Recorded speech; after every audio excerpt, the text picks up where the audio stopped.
D'ailleurs, dans son apparition, la Vierge Marie, il y a un point commun avec d'autres apparitions, notamment Lourdes, notamment Fatima. Ça ne marche pas avec toutes les apparitions, mais là au moins entre les trois, vous avez un point commun. Le fait que la Sainte Vierge apparaisse à des enfants. Et en fait, on aurait pu se dire qu'elle aurait pu accélérer le processus de reconnaissance de son apparition si elle était apparue au pape, à des évêques, des prêtres, des religieux, que sais-je. Elle a choisi d'apparaître à des enfants, très régulièrement. Et elle ne prend pas les enfants les plus instruits de l'époque. Nos deux voyants ici étaient bergers ou remplaçaient, allaient à peine à l'école. Les enfants de Fatima, pareil. Et en fait, ça, je pense que ça dit quelque chose pour notre vie spirituelle. Le fait que la Sainte Vierge vienne chercher, vienne se montrer à des enfants pour leur demander de prier. C'est un point commun entre toutes les apparitions de la Sainte Vierge, la quasi-totalité, où elle demande à ces enfants qu'elle a choisis de prier, de se convertir. Elle les exhorte à retrouver ce mouvement de la prière. Et justement, dans cette apparition à la Salette, elle demande aux deux voyants, est-ce que vous priez? Oui, un peu, pas trop, ils n'osent pas trop dire non. Elle leur dit, commencez par un Je vous salue Marie, un Notre Père, le matin et le soir.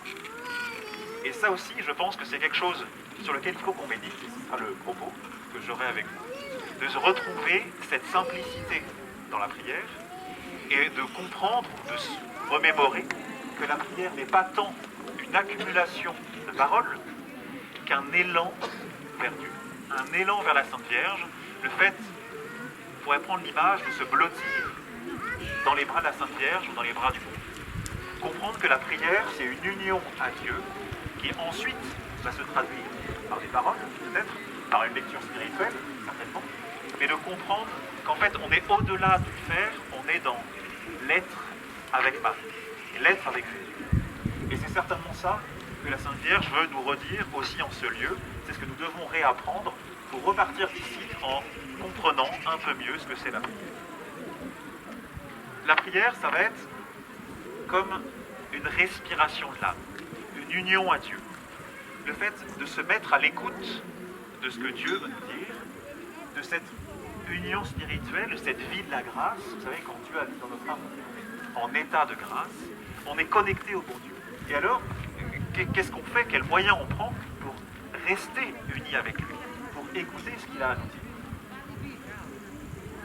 Parce que, finalement, si on ne prend pas ce temps, cette disposition, ce cœur à cœur, eh bien, on aura beau accumuler des paroles, mais si on n'y met pas tout son cœur, tout son être, eh bien, finalement, on ne sera peut-être pas en prière.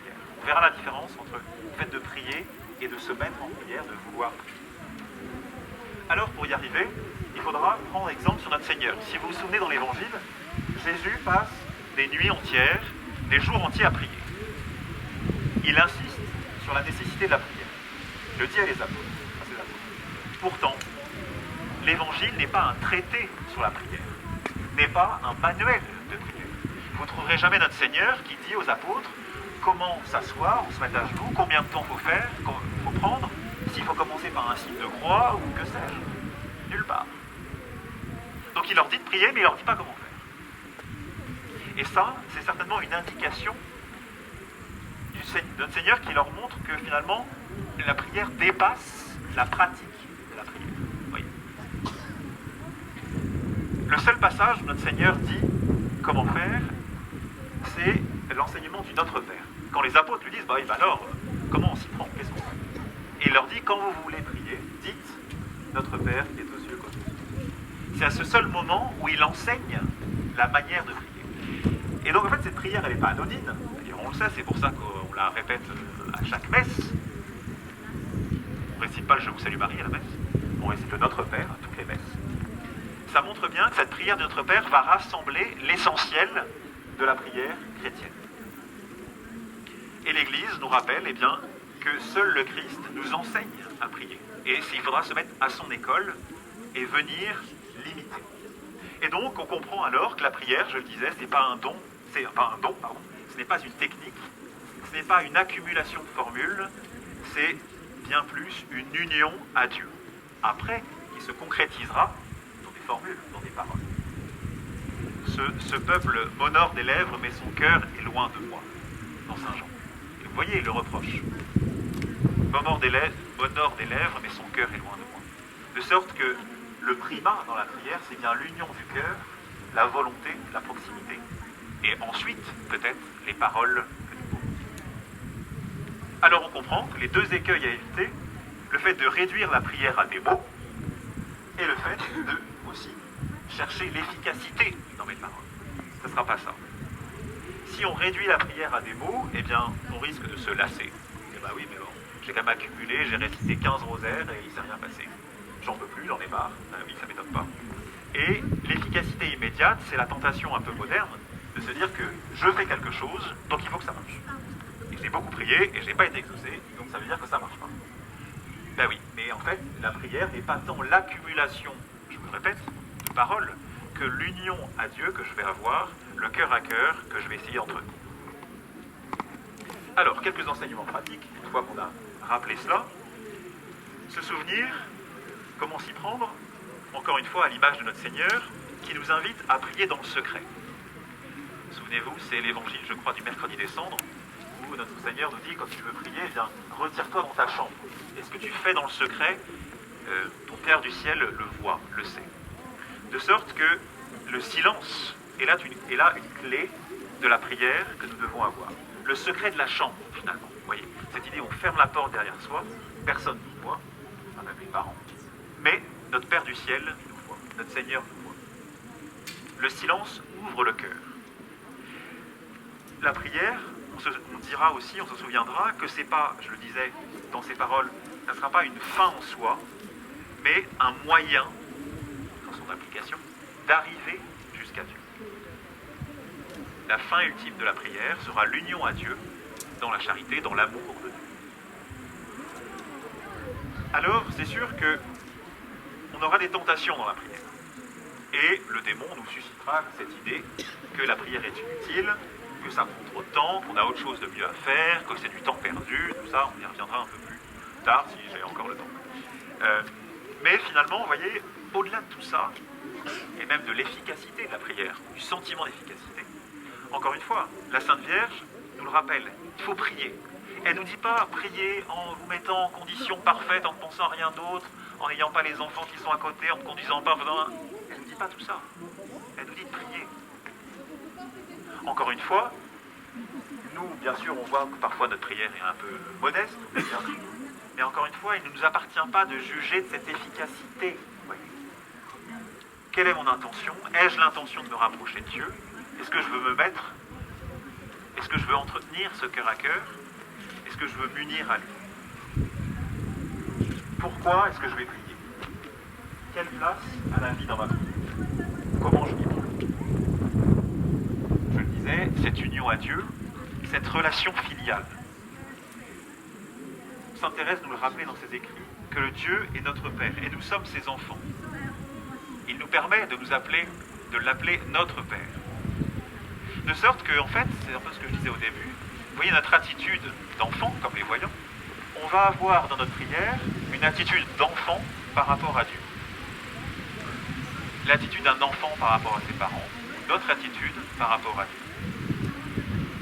Et un enfant s'abandonne à ses parents, leur fait confiance, sait qu'il les guide, il est en leur présence, il est rassuré. Il ne trouve pas forcément les mots pour leur dire qu'il les aime, mais il est avec eux. Et vous voyez, la prière, c'est un peu la même chose. Quand on rentre dans une église, on ne trouve pas forcément les mots, le Saint-Sacrement est là, on est en présence de Dieu, comme un enfant en présence de ses parents. Pas tant les mots qui comptent, que la disposition. On est là, on est présent sur le même lieu. On a cet amour filial et cet amour. Nous avons été établis enfants des dieux à notre baptême, et on reste ses enfants. Encore dans l'Évangile. Comment, Seigneur, faut faire pour entrer au royaume des cieux? Jésus prend un enfant. Si vous ne redevenez pas comme cet enfant, vous ne pouvez pas entrer au royaume des cieux. Donc notre prière doit revêtir cette caractéristique qu'ont les enfants avec leurs parents, cet abandon, cet amour filial, cette disposition du cœur. Notre prière, elle aura une certaine humilité. Bien sûr que la prière est opposée à l'orgueil, qui engendre bien souvent le péché. L'humilité de reconnaître sa fragilité, son ignorance, sa dépendance. Un enfant sait qu'il a besoin de ses parents pour faire telle ou telle chose, il demande pourquoi, pourquoi ci, pourquoi ça, il demande de l'aide. Eh bien nous, c'est pareil dans notre prière. Vous voyez, cette vertu de l'humilité dans notre prière. Également la confiance.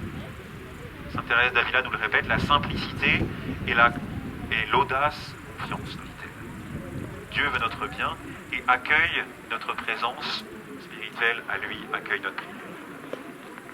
La persévérance aussi de la prière. C'est vrai, le bon Dieu ne nous exauce pas toujours, immédiatement, et il mesure ce qu'il va nous donner. Encore une fois, c'est l'exemple de l'enfant. Vous avez des enfants, vous faites des courses, vous passez au rayon sucrerie, vous achetez des Kinder Bueno, vous savez que ça leur fait plaisir, vous les rangez dans le placard. Vous dites, bon bah oui, je leur donnerai un jour. C'est pas si mauvais que ça, si on n'en prend pas 36. Et on verra, je sais pas trop quand.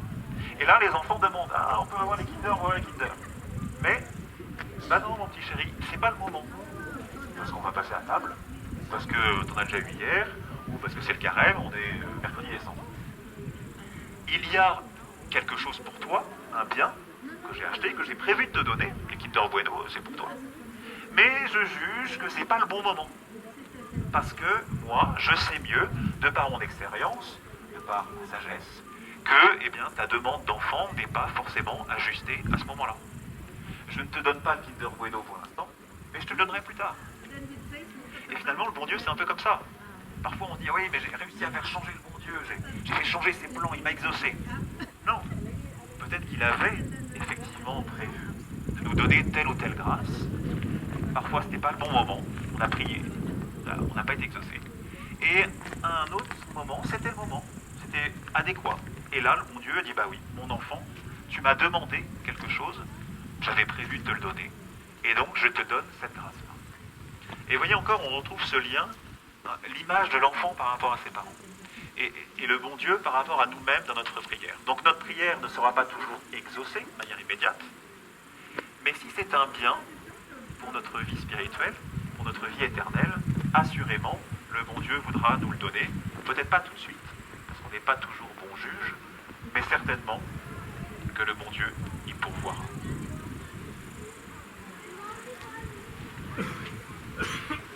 Le silence, je le disais, sera nécessaire dans notre prière. C'était Jésus, entre dans ta chambre, ferme la porte et prie ton Père qui est dans le secret. Vous voyez, on a parlé de la disposition intérieure, mais on comprend bien qu'il y a un climat extérieur qui nous y porte. Le silence extérieur va aider au silence intérieur. Les religieux, les moines, pratiquent beaucoup cette vie de silence.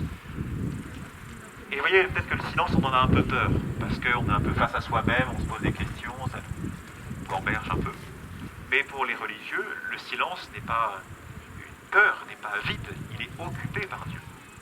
Et le silence de notre prière n'est pas un silence vide.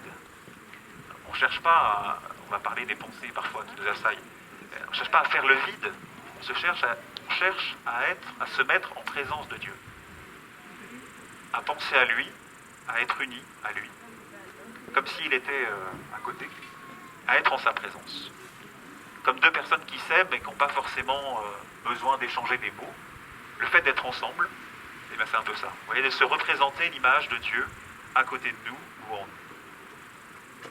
Alors c'est vrai que dans notre vie quotidienne, pour dire des choses un peu plus concrètes, ça sera difficile de savoir trouver ce silence, de savoir se taire, de couper le superflu, de se ménager de ces instants un peu de désert intérieur. C'est dans le livre, dans notre Seigneur, je veux l'attirer, le conduire au désert et parler à son cœur. Finalement, on ne pourra pas être unis profondément à Dieu si on ne cultive pas, si on n'entretient pas ce silence intérieur. Et on retrouve, encore une fois, vous voyez dans ce silence, cette image qu'on pourrait appeler du blottissement, le fait de se blottir dans les bras de son père ou de sa mère, comme un enfant. Cette volonté amoureuse, filiale, sans même ressentir. Et c'est sûr que quand on se jette dans les bras de ses parents, on ressent cet amour humain. C'est moins le cas pour le bon Dieu. Mais finalement, c'est la même image, vous voyez, de se blottir, d'aller se réfugier en Dieu, d'aller se cacher, c'est ce que font les religieux dans leur abbaye, dans leur monastère. Ils vont se cacher pour Dieu, pour être totalement à lui. Et finalement, notre prière, ça doit être un peu la même chose, vous voyez. C'est quelques secondes, parfois c'est quelques minutes, qui nous coûtent beaucoup, et parfois c'est héroïque, hein. Je fais le même constat que vous. Mais finalement, pour retrouver, vous voyez, cette union, ce cœur à cœur avec Dieu qui se fait bien souvent, ou du moins plus facilement dans le silence. Vous voyez, on l'expérimente à la messe, au moment de la consécration, où il n'y a plus rien, il n'y a pas un bruit, parce qu'on s'efface devant le mystère, dans l'union, dans le fait que le bon Dieu va habiter les espèces eucharistiques. Mais finalement, comme si le silence permettait à Dieu de parler, ou nous permettait de l'entendre. L'image du blottisme.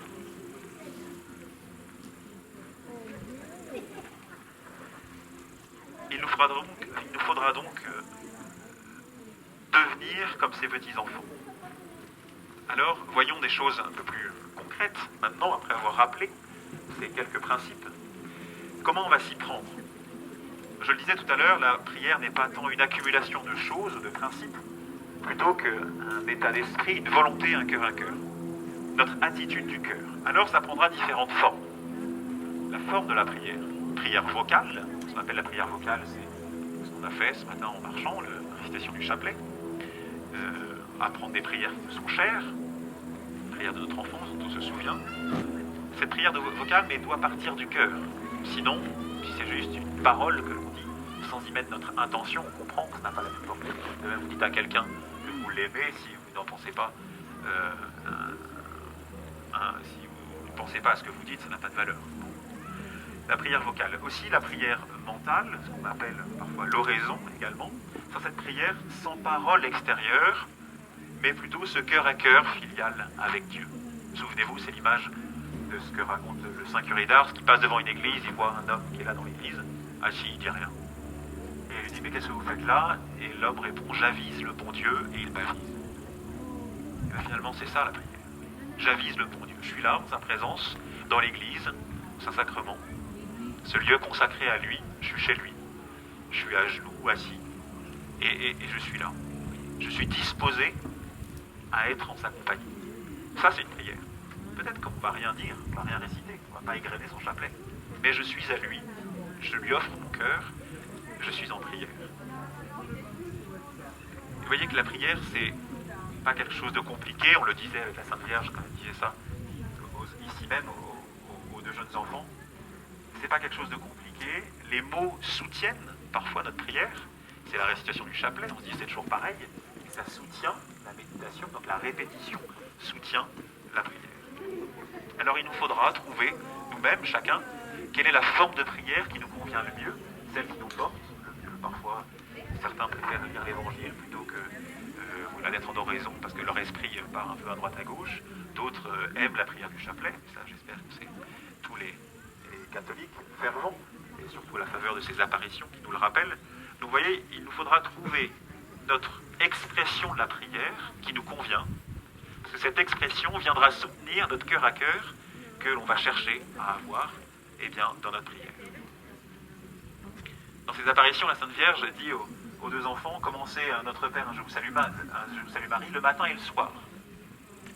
Il y a déjà cette idée où on va rythmer notre journée. On parle souvent de la prière du matin, la prière du soir, on nous a appris ça au catéchisme quand on était petit. Mais finalement, ça a du sens. Vous voyez, cette prière du matin où on offre notre journée, c'est plutôt une prière d'offrande. Mon Dieu, je me mets sous votre protection. Je vous offre ma journée. De sorte que si je ne pense plus à vous, aidez-moi à ce que toutes mes actions vous soient offertes. Aidez-moi, je sens que ça va être compliqué, je vais retrouver telle personne, tel collègue, le travail. Aidez-moi à affronter ce moment-là. Aidez-moi à ne pas vous oublier.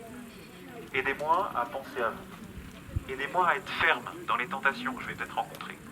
Vous voyez, cette prière du matin, cette prière d'offrande, elle n'a que pour but de, bien sûr, saluer le bon Dieu, la Sainte Vierge, de se mettre sous leur protection et d'offrir notre vie, de renouveler cette offrande et cette volonté de passer notre journée en leur compagnie.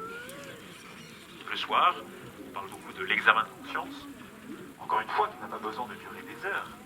d'être en prière calmement, de repasser sa journée, de repenser à ces moments où on a pu s'éloigner de la volonté de Dieu, de repenser à ses paroles, ses actions, ses pensées, ce qu'on nous a fait par action, par omission. Vous voyez, pour remettre sur la table et pour repartir d'une page vierge le lendemain, ou du moins sans oublier de faire un acte de contrition, demander à Dieu pardon. Et vous voyez, finalement, on retrouve là encore une fois l'image de l'enfant. Le matin, l'enfant vient saluer ses parents, on vient saluer le bon Dieu. Le soir, avant d'aller se coucher, on va dire au revoir à ses parents, on va saluer le bon Dieu à la fin de la journée. Dans les joies, quand on est enfant, on a joie d'aller raconter à ses parents ce qu'on a fait, ce qui nous est arrivé à l'école, les surprises que c'est. Dans la joie, on va aussi s'unir à Dieu, le remercier pour ses grâces, ses bons moments. Et aussi dans la peine. Vous voyez un enfant qui est dans la peine, qui est blessé, il cherche qu'une chose, c'est être rassuré dans les bras de ses parents. Et bien nous aussi, vous voyez, dans notre peine, nous devons aussi aller vers le bon Dieu. Et le bon Dieu veut habiter chacun de ces moments-là, nos journées. Dans nos joies, dans nos peines, il veut être là. Il est là. C'est pas parce qu'il est parfois un peu muet, on le ressent comme ça, qu'il est absent. Il veut que l'on vienne vers lui dans ces moments-là. Il veut habiter. Et pour qu'il habite ces moments de joie et de peine, eh bien nous devons ouvrir notre cœur, lui ouvrir notre cœur dans ces moments-là. Alors, on dira souvent, c'est vrai, mais ma prière, elle est un peu polluée par toutes ces idées qui me viennent, toutes ces distractions. Et j'ai l'impression de ne pas y arriver. Et que ça ne marche pas, que c'est pas efficace, et je passe mon temps à avoir ces distractions. Alors, si ça peut vous rassurer, ça arrive grand nombre, mais ça ne résout pas le problème. Ces distractions, elles sont normales, et elles ne détruisent pas la prière. J'ai une intention d'être en prière. Je suis pleinement attentif à ce que je veux. Voilà, je me suis mis, c'est un temps particulier, quelques minutes, ou à l'église que j'aime. J'ai l'intention d'être là avec le Dieu. Et j'ai une distraction involontaire qui arrive. Bon, je la voulais pas. Alors, j'ai pu aussi peut-être la préparer. Bon. Mais je la voulais pas, et ça arrive là, et je me rends compte que je suis en train de penser à mon dîner de ce soir, ou aux vacances du mois prochain. À partir du moment où elle arrive, cette distraction, qu'est-ce que j'en fais? Je la chasse, ou je l'entretiens? Quand je me rends compte qu'elle est là, ben oui, effectivement, mais c'est pas de ma faute, c'est pas votre fait, je l'ai pas fait exprès. Oui. Je n'avais pas l'intention d'entretenir ça. J'étais même prêt, ça aurait été parfait pour moi si j'avais pas de distraction. Donc, ne pas s'en affoler. Rester libre par rapport à cette distraction et revenir à l'essentiel de ma prière, là où j'étais. On peut passer un quart d'heure de prière fervente à lutter contre les distractions. Sans cesse. Un retour sans cesse. Là, on revient, on est là à la maison, au travail. Non, je reviens. Seigneur, aidez-moi à être là, à être totalement à ce que je fais, voilà, le temps que je veux vous consacrer.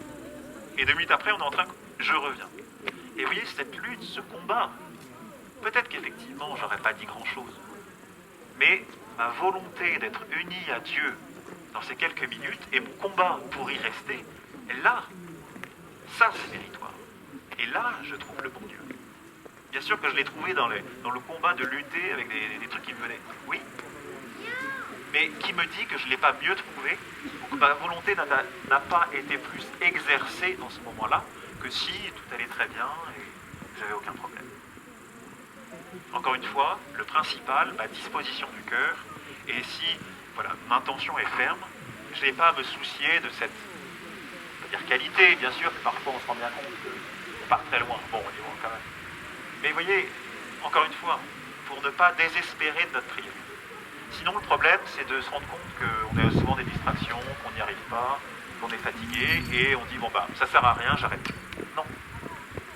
Ça ne sert pas à rien. Je veux ces quelques minutes avec Dieu. Elles ne sont pas parfaites. Il ne m'appartient pas de juger de ça. Je fais de mon mieux, et après, le bon Dieu s'arrange avec le reste. Parce que finalement, vous voyez, nous comprenons, et j'en termine avec cela, que cette prière, finalement, prier, c'est demeurer avec Dieu. Quand la Sainte Vierge demande à ses enfants de prier, elle vient chercher leur simplicité.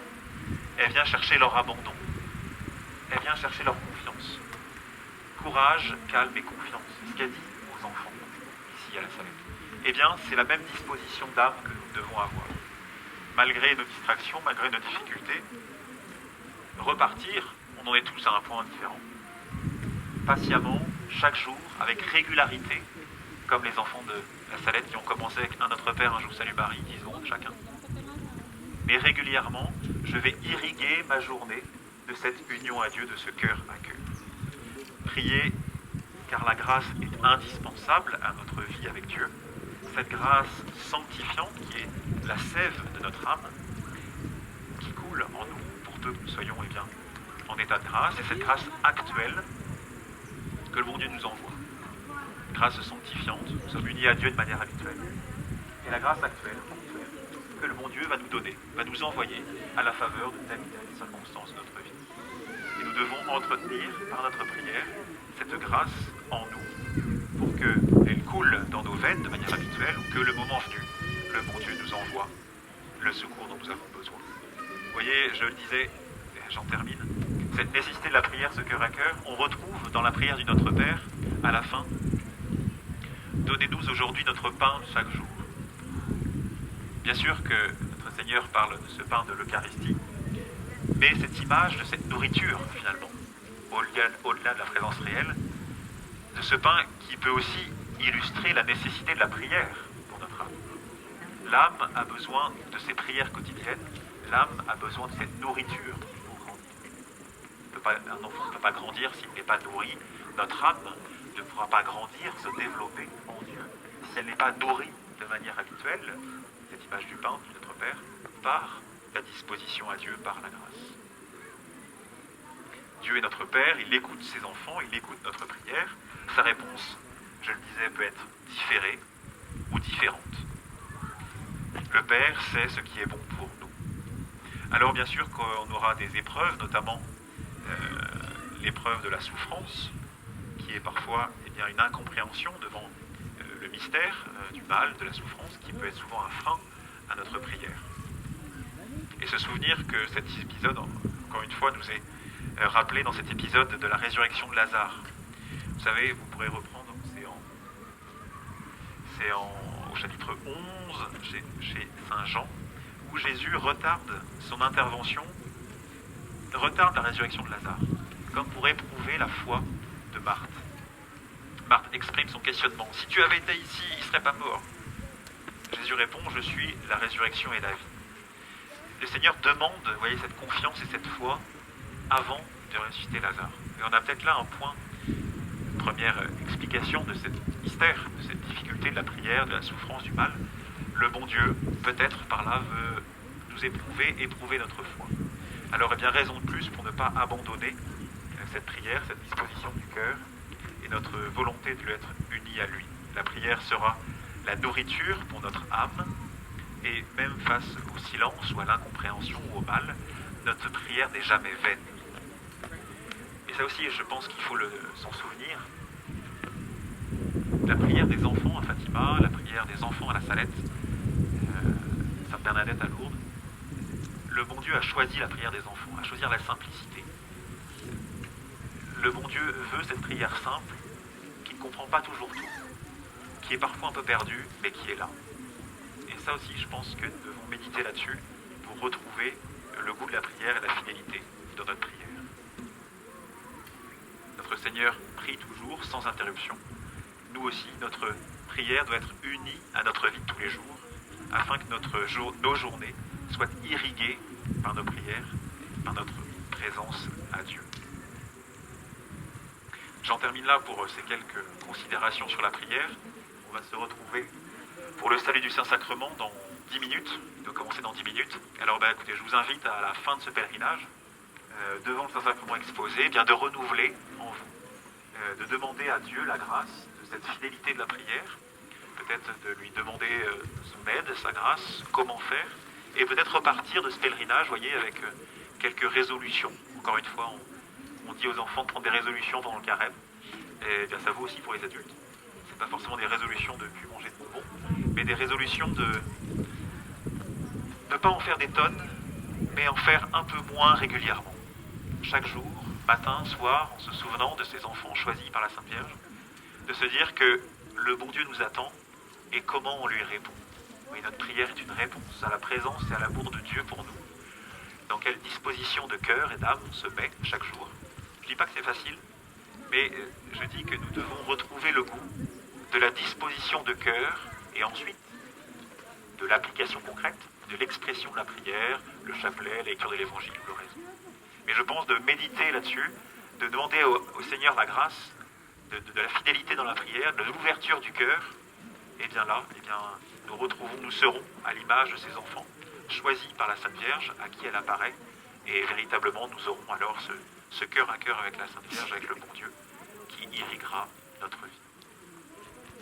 Je vous remercie de votre attention et on se retrouve avec le bon Dieu dans les... Merci.